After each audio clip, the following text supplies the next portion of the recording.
ఏ జనా సుఖినో భవంతు. 30/10/2025 తేదీ పంచాంగం. 30/10/2025 తేదీ గురువారం. చాంద్రమాన విశ్వవాసునామ సంవత్సరం కార్తీక మాసం శుక్లపక్షం నవమి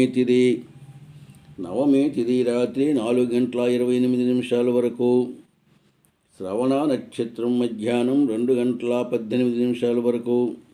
అమృతకాలం సాయంకాలం 4:04 నుంచి 5:42 వరకు. వర్జం రాత్రి 6:19 లగాయతు 7:57 వరకు. దుర్ముహూర్తం ఉదయం 9:50 లగాయతు 10:36. దుర్ముహూర్తం మధ్యాహ్నం 2:26 లగాయతు 3:12. రాహుకాలం మధ్యాహ్నం 1:30 లగాయతు 3 గంటల వరకు. యమగండం ఉదయం 6 నుంచి 7:30 వరకు. దక్షిణాయనం శరదృతువు. సూర్యోదయం 6, సూర్యాస్తం 5:28. ఇది 30/10/2025 తేదీ పంచాంగం.